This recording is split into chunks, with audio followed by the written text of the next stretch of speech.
बोले श्री कृष्णचंद्र भगवान की जय। श्री सदगुरुदेव महाराज की जय। श्री शंकर भगवान की जय। गौ माता की जय। आज प्रबोधिनी एकादशी के पावन पर्व पे गौ माता के सानिध्य में हम वैकुंठ चतुर्दशी के ऊपर चर्चा करते हैं। वैकुंठ चतुर्दशी एक विशेष ही कार्तिक मास का त्यौहार है, जिसमें दीपदान विशेष रूप से गंगा जी किनारे अधिकांश लोग अपने पूर्वजों के नाम से करते हैं। 14 नवंबर 2024 को वैकुंठ चतुर्दशी है, जो लगभग अगले दिन तक सुबह 6:00 तक रहेगी, 15 तारीख तक, और 14 तारीख को लगभग 9:30 बजे के बाद से आरंभ हो जाएगी। तो सायंकालीन के समय पर वैकुंठ चतुर्दशी होनी चाहिए, सो पर्व उसमें पड़ रहा है। और इसमें हरिहर उपासना की विशेष महत्व है। हरिहर पूजा अर्थात भगवान नारायण की और शिव की एक साथ मिलित रूप में पूजा उस दिन करनी चाहिए, जिसकी कथा इस प्रकार से आती है कि एक बार भगवान श्री राम ने श्री काशी में मणिकर्णिका घाट पर भगवान विश्वनाथ की पूजा करने का विचार किया, और उन्होंने 1000 स्वर्ण कमल पुष्पों के द्वारा भगवान विश्वनाथ की पूजा करने का मन बनाया, और अपने संकल्प की पूर्ति करने के लिए पूजा अर्चना करने लगे।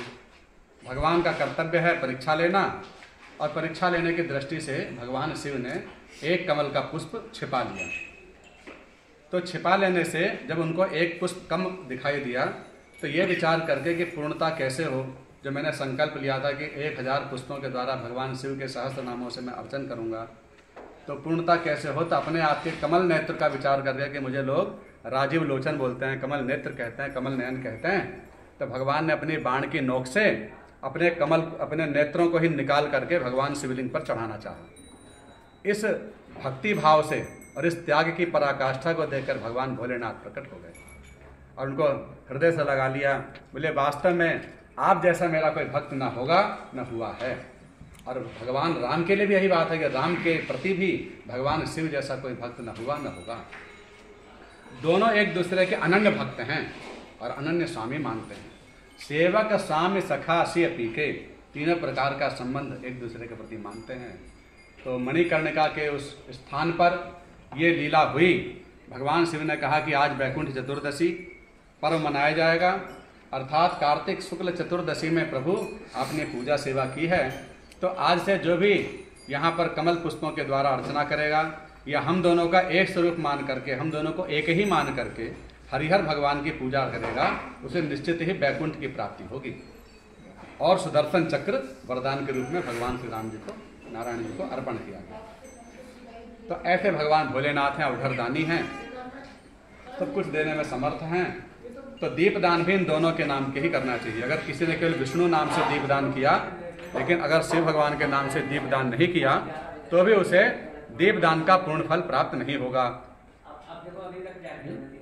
दूसरी बात, अपने पूर्वजों के नाम से लोग दीपदान करते हैं। तो दीपदान जो है करते हैं, और ऐसी परंपरा है कि मृत्यु के 1 वर्ष से पूर्व लोग दिए लगाने के लिए गंगा आदि नदियों पर जाते हैं। यूँ तो अपने समस्त पूर्वजों के नाम से उस दिन दीपदान अवश्य करना चाहिए। ऐसा नहीं है कि जिसके 1 वर्ष से पूर्व वाली बात मान करके केवल वही लोग दीपक लगाएं कि जिसके 1 वर्ष के पूर्व घटना हुई, बल्कि पूर्वज तो पूर्वज ही हैं। अन्य पितृ भी याद करते हैं कि हमें भी कोई अंधकार की निवृत्ति के लिए, प्रकाश देने के लिए दीपदान हमारे नाम से करें। तो समस्त पूर्वजों के नाम से भी गंगा जी पर दीपदान किए जा सकते हैं, और 1 वर्ष से पूर्व तो उनकी आत्म शांति और सद्गति की कामना से दीपदान अवश्य करना ही चाहिए। कैसे करें दीपदान? तो संख्या की दृष्टि से अगर हम देखें, तो यम के 14 नामों के द्वारा अगर आप कुश की चटाई लेकर के, या पत्ते वाले दोने लेकर के, या लकड़ी की पत्तल जो आती हैं उसको, उसमें ही दीपदान करें। केवल लकड़ी के पत्तल में, ढाक की पत्तल में, अथवा कुश की चटाई पर। प्लास्टिक, फाइबर, चमकीले वाले जो दोने आजकल चल रहे हैं, उनमें दीपदान बिल्कुल न करें, क्योंकि उनमें अगर आप दीपदान करेंगे तो जल प्रदूषण होगा, गंगा जी में प्रदूषण करने का श्राप और लगेगा। तो आपकी पूजा तो निष्फल हो ही गई दीपदान, बल्कि आपने दीपदान के फल से वंचित रहकर गंगा जी को प्रदूषण करने का श्राप और ले लिया। इसलिए विशेष रूप से ध्यान दें कि आपको जो भी ले जाना है सामग्री आप वो ले जाएं, पर गंगा जी में जो दीपदान करें वो प्लास्टिक, फाइबर, चमकीले वाले पत्ते ये सबको ना ले करके केवल कुश की चटाई अथवा धाक वाली पत्तल या वो लकड़ी वाली पत्तल उसमें ही दीपदान करें। दीपदान में यम के 14 नामों के द्वारा आप उसमें नाम पढ़ करके उसमें दीपक जला सकते हैं।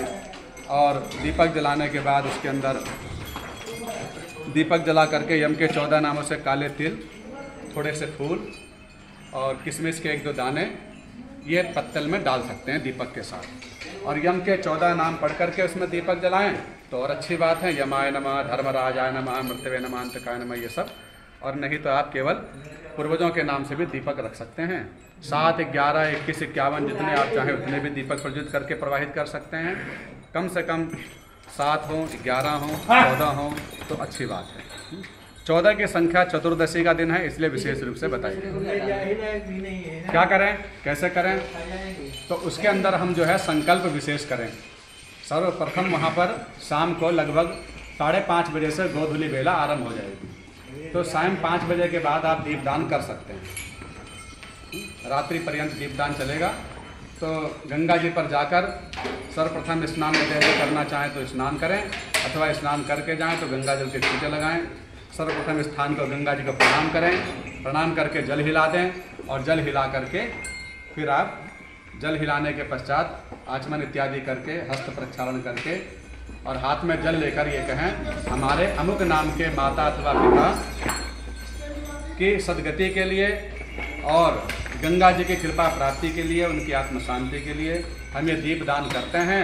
गंगा मैया उन्हें अपने चरणों में आश्रय दें, उन्हें बैकुंठ में स्थान प्राप्त हो। ऐसा भाव रख करके वो संकल्पित जल उन पत्तल पर ही चढ़ा दें और फिर उन दीपकों को गंगा जी के में प्रवाहित कर दें। इस तरह से दीपदान करना बहुत शुभ रहता है। बोलिए कृष्ण भगवान की जय, गौ माता की।